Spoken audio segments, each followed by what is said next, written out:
My name's Norm. I'm a recovered alcoholic, and today I'm in my 15th year, and I had my ideas about AA in the beginning, and I thought it was special and unique. And, oh, you guys got to treat me differently. And the topic today is the AA triangle, which has three sides. It's an equilateral triangle, and it has, you see this? This is good stuff right here, right? It says unity, service, and recovery. And recover from what? Well, I actually wrote it. It says return to a normal state of mind and health. Okay, that's pretty good. So yeah, so it's the triangle, and I was at a conference and I picked up one of these snazzy rings here. It looks like Aquaman, but it's really a man. It's a really honor to be with you today. Thank you for joining us today for your lunch. And so I'm going to get into the content of the AA triangle. So AA, it's more than just a program for recovery from alcohol addiction. It's a global community built on principles that have stood the test of time. And central to this community is the symbol that embodies its core values, the triangle inside the circle. So imagine this, a simple equilateral triangle nestled snugly within a circle. And at first glance, it may seem like just another geometric shape. But delve deeper and you'll uncover a profound philosophy. So let's start with the triangle. Each of its three sides represents a fundamental aspect of the AA journey: unity, service, and recovery. Unity is the cornerstone of AA. Within the fellowship, individuals from all walks of life come together, bound by a common desire to overcome addiction. The first side of the triangle symbolizes this unity, the strength found in solidarity. In AA meetings, members share their stories, their struggles, and their triumphs, while fostering a sense of belonging and understanding.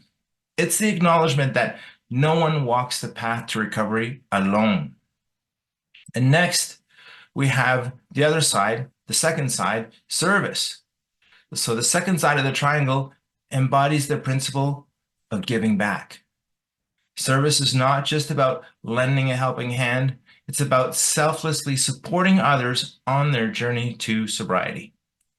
AA emphasizes the importance of service as a means of gratitude and humility.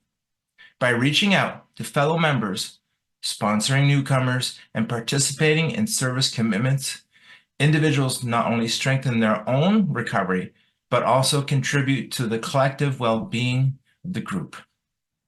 Finally, recovery completes the triangle. This side represents the ultimate goal of AA, the journey towards sobriety and personal transformation. Recovery is not merely about abstaining from alcohol, but about embracing a new way of life, one rooted in honesty, acceptance, and spiritual growth. It's a lifelong process marked by setbacks and breakthroughs, but through the support of the fellowship and the application of AA's principles, individuals find the strength to persevere. Now let's turn our attention to the circle that's surrounding the triangle, right? It's in a circle. The circle symbolizes wholeness, unity, and the ongoing cycle of life. It represents the interconnectedness of all members within the fellowship and the continuous journey of recovery. In AA, there is no beginning or end, only a shared commitment to growth and renewal. Together, the triangle and the circle form a powerful emblem of hope and resilience. It's a reminder that through unity, service, and recovery, individuals can break free from the grip of addiction and find a new sense of purpose and meaning in life. And I know I've found a new sense and purpose, a new purpose and meaning in life through what we're talking about. So in essence, the Alcoholics Anonymous symbol is more than just a logo. It's a beacon of hope for those navigating the turbulent waters of addiction. It serves as a constant reminder that no matter how daunting the journey may be or may seem, there is always a community of support waiting with open arms. And within that community lies the promise of unity, service, and recovery. A promise that has transformed countless lives around the world. And I know there's people in this room, it has transformed our lives, and it's awesome. So let's delve a little deeper into the significance of the Alcoholics Anonymous symbol and explore some real life examples that illustrate the principles of unity, service, recovery. So imagine this. You're sitting in a circle of chairs surrounded by individuals who, like you, are on a journey of recovery from alcohol addiction. Each person brings their own story, their own struggles, and their own triumphs.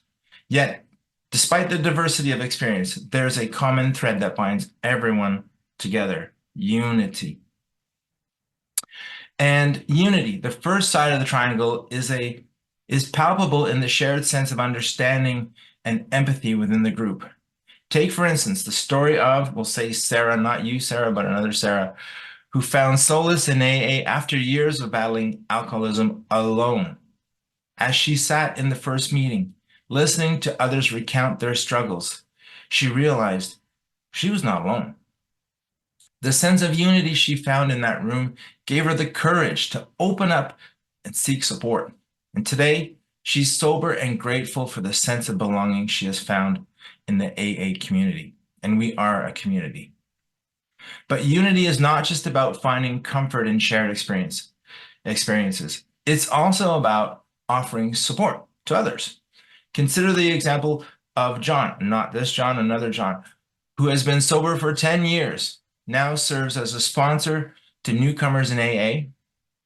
Through his guidance and encouragement, John helps others navigate the early stages of recovery, offering them hope and inspiration. And for John, service is not just a duty, it's a way of giving back to a community that has given him so much. And then there's recovery, the ultimate goal of AA. For many, the journey towards sobriety is marked by ups and downs, victories and setbacks. But through the support of the fellowship and the application of AA's principles, individuals find the strength to persevere.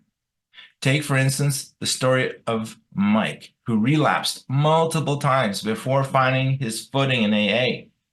And with the help of his fellow members and a renewed commitment to the program, Mike has now been sober for 3 years and counting. And so his journey is a testament to the power of resilience and the transformative potential of recovery. So, as we reflect on these stories, on our own stories, we begin to see the true significance of the Alcoholics Anonymous symbol. It's not just a logo, it's a symbol of hope, resilience, and community. It's a reminder that no matter how difficult the journey may seem, there's always a path, and there's always a path to recovery. And within that path lies the promise of unity, service, and ultimately a life free from the grips of addiction.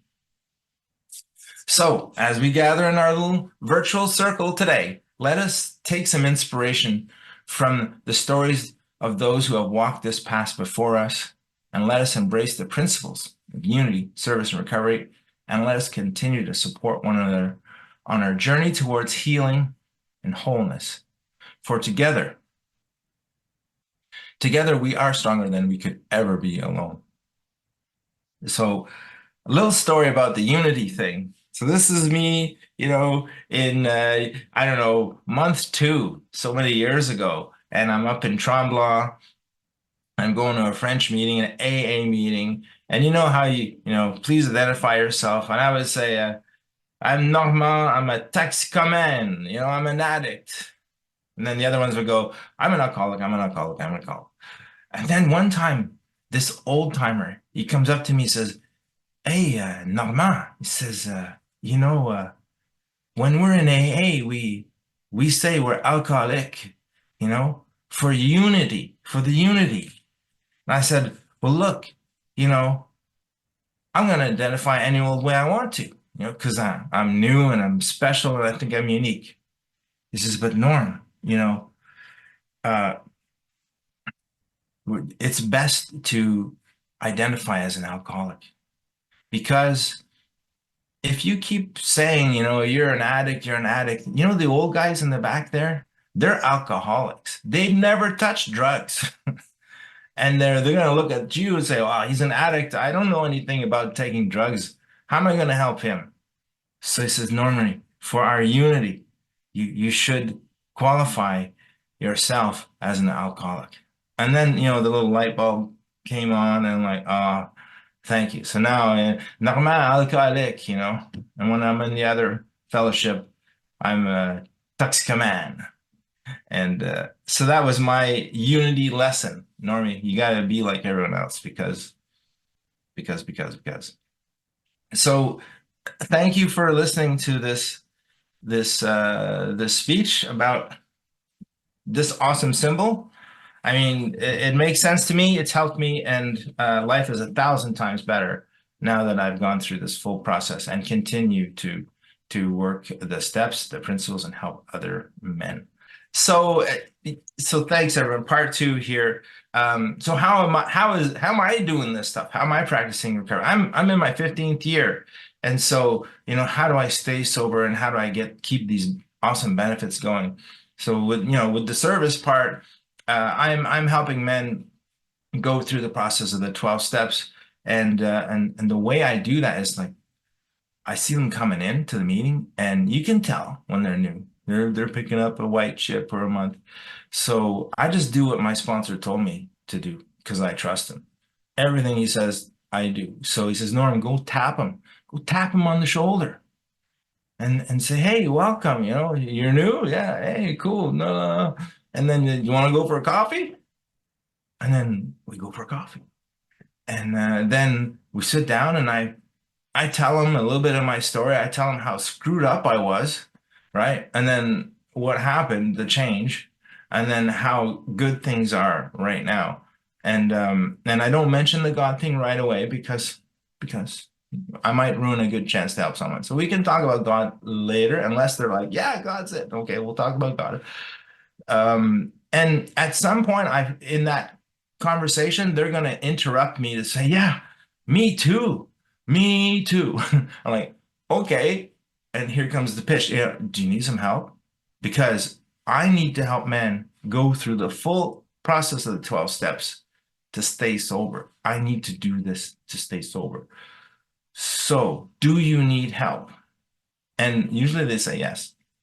And then we go through, then we talk about, well, what is this all about? What is sponsor, sponsee? You know, and well, a sponsor is someone who is responsible for the newcomer. See, the word sponsor comes from the word responsible.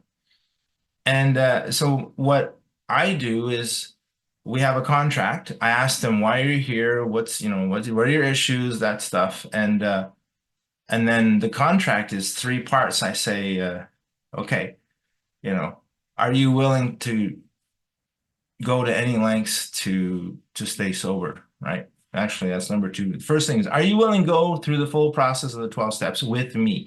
And I go, yes. And I go, are you willing to do whatever it takes to stay sober? And I go, yes. And then I go, and after having had a spiritual awakening, a rebirth, a spiritual experience as a result of this 12-step process, are you willing to go and carry the message and help the newcomer one after another? And then they usually go, whoa, Norm, like I'm like, that's later. Are you willing? And then, yeah, I'm willing. So then I say, my responsibility is to set up times for us to meet. Okay, we're going to meet twice a week, something like this for an hour. And we're going to read this big old book. Okay, you read a paragraph, I read a paragraph, we slow it down, we ask Google, say like, hey, Google, what does that word concede mean anyway?